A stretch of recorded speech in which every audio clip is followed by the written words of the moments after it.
Hello. Put your attributes into agility until you get 1800 penetration and then rest into the strength.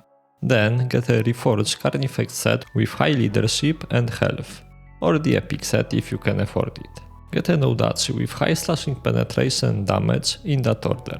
Lastly, check the pinned comment for the current season runes and other updates. And now let's get into details.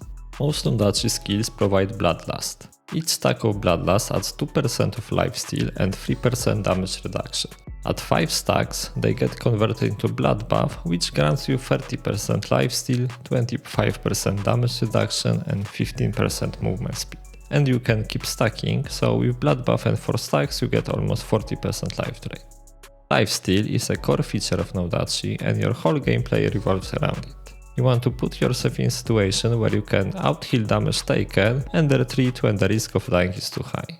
Nodachi has a very little downtime because even if you take massive damage, it takes only a few hits to regain your health.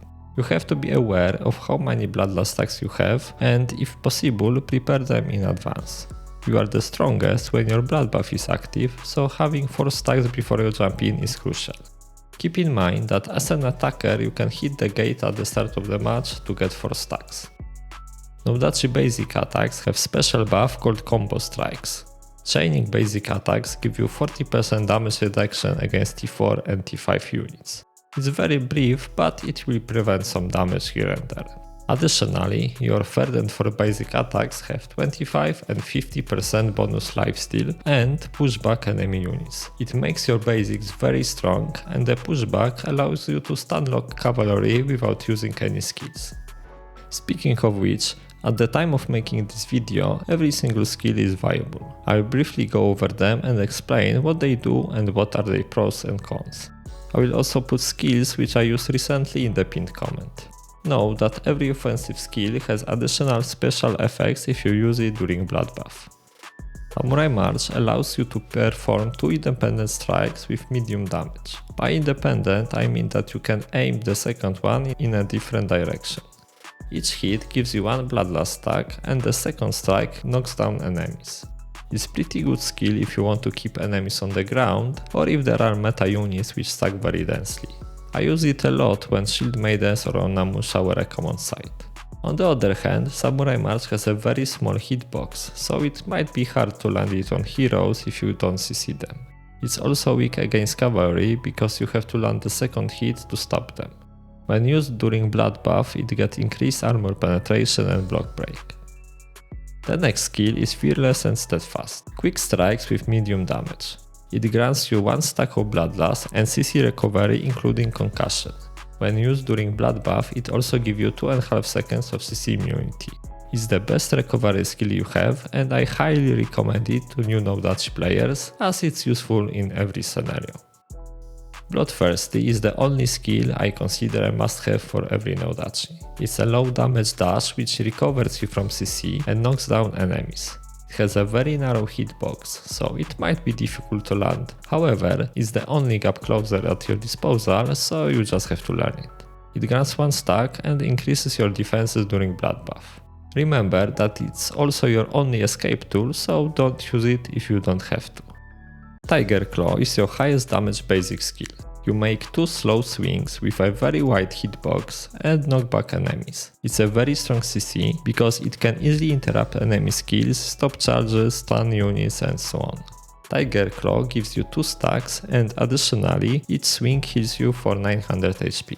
Bloodbath increases damage of Tiger Claw by 25%. I consider it the most overpowered skill because it pays high utility with the highest damage. The only disadvantage is higher cooldown and slow animation which keeps you in place for a little bit too long. Monstrous Blade is a buff which gives you 1 stack of Bloodlust, increases lifesteal by 50% and critical value by 60%. No, that is critical value, not critical chance. In my case, it increases my critical chance by around 6%. Due to the long cooldown, it is quite tricky to use, but 50% lifesteal makes a huge difference if you time it right. Blood Oath is another buff which resets cooldowns of your basic offensive skills, grants you 1 stack of Bloodlust and increases your damage by 20%. It's a very strong skill because it allows you to chain your CC skills to keep you in the fight longer. Know that it's easy to fall into the trap of saving the skill until you have more cooldowns to reset. Enemies won't allow you to just stand there and chain your skills endlessly, so it's okay to just reset one skill if you need it. In general, both buffs are very strong and it's completely viable to use them instead of ultimates. Speaking of ultimates, Avalanche is a long attack combo in which every enemy hit grants you 1 stack of Bloodlust. It also recovers you from knockdown and daze and heals you for 3% of max HP for every target hit. Healing is capped at few targets though, so it's not as strong as it sounds. With Bloodbath it grants you 4 seconds of CC immunity, which is shorter than the duration of the combo, so you can get interrupted before the last slash. Avalanche is especially good when paired with Monstrous Blade because your healing just goes through the roof. It is best used to clear squishy, densely packed units or to give you some breathing room while you wait for the cooldowns. I avoid it when there are many shielded or bursty units in the meta because it just gets me killed. Dragon Sleep is the second ultimate ability. It's a powerful swing which you can charge up at the cost of your stamina. The longer the charge, the stronger the damage and CC. It reaches the maximum potential after 2 seconds, but you can keep it prepped until you spend your whole stamina. You take only 50% damage while you charge up, but the effect is gone the moment you release the button. It means that if you have low HP, you might die before you deal any damage. Just like Avalanche, you get 4 seconds of CC immunity if you use it during Bloodbath, but for the Dragon Sleep it's longer than the skill animation, so you can use these extra few seconds of CC immunity to land another skill or to escape. It also recovers you from knockdown and daze. And the last but not least, the Dismount attack. It's an essential skill for your combo, so please don't forget about it. It has a huge damage, knockdown, and it grants you 1 stack of Bloodlust. It has pretty lengthy animations, so I like to daze enemies before I dismount. There is one more thing concerning skills, and it's the Multihit Penalty. When you hit multiple enemies, the damage of subsequent targets is reduced until it reaches a minimum cap. This penalty is pretty significant for the skills, but not so much for basic attacks. I did some testing and found that if you want to quickly kill a big pack of units, let's say parked men-at-arms, you are better off just spamming basic attacks. The only exceptions are Dragon Sleep and Dismount attack. They still deal tons of damage even against grouped opponents. Alright, let's talk about the Nodachi epic set now. It increases your damage and the duration of Bloodbath and buffs the combo strikes. You get 2 seconds of CC immunity after the 3rd and 4th basic attack. It's extremely strong because you can use it to easily land your skills or to ignore enemy CC if you see it coming. I already made a separate video about the epic set, so I will just link it below. Now a few words about your combos. The first thing to keep in mind is that every skill cancels animation of basic attacks, so in most cases it's worth to use 1 or 2 basics before you land the skill. You can also cancel your skills with the roll. I often use it when I want to just poke enemies. Other than that, your combos revolve around knockdown. Knockdown lasts for 3 seconds. That's the time from hitting the target to him being able to roll away. You have a few knockdowns at your disposal, so it's essential to chain them to keep your target on the ground. The goal is to land the knockdown, deal as much damage as possible, and land another knockdown before enemy escapes. So, assuming that you start with the Dismount, you can for example land 2 basics and Samurai March, or land Tiger Claw and Bloodthirsty, or hit a fully charged Dragon Sleep. With Blood Oath you can prolong these combos, but I wouldn't count on that too much. Enemy CC recovery will most likely refresh before you land all of your skills. I think it's also worth mentioning that it's okay if you use Dragon Sleep without full charge. It's better to deal less damage than to miss it completely. As for the Avalanche, I avoid using it without Bloodbath if there are enemy players nearby. It's just too easy to interrupt. Let's talk about units. Nodachi pairs well with units which don't require a lot of micro, can threaten enemy players or act as mid shields. Because of that, I rarely use cavalry and ranged units. I just prefer hitting stuff myself, and without a melee unit nearby, I'm very vulnerable. Few examples of units which I use would be Imperial Spear Guards, Iron Reapers, Rattan Pikes and Rattan Shields. Imperial Spear Guards give you damage reduction buff during cover commander and they just keep dazing enemies. You can use their advance to interrupt chokes and they are very hard to kill, so you have a reliable spot to retreat when you need to wait for cooldowns or bandage. I made a guide for them, so I will link it below. Iron Reapers pose a serious threat to enemy players, so like ISGs they create a safe area for you to play around. And as for Ratans, they poison completely cripples enemy damage, which considering your lifesteal makes you almost immortal. In general, you just need a strong frontline unit. With that said, let's talk about my playstyle. I don't like blob fights because it's very easy to die from random bursts. However, it doesn't mean that you should go around solo. In the current state of play, there are stronger duelist classes like Scimitar, Pike or Dual Blade, which just have a huge advantage over you in 1v1. I mean, you can outplay them if they aren't very good, but counting on enemy misplays isn't worth it to me. Your whole focus should be to exploit your strengths and avoid fights which are stacked against you.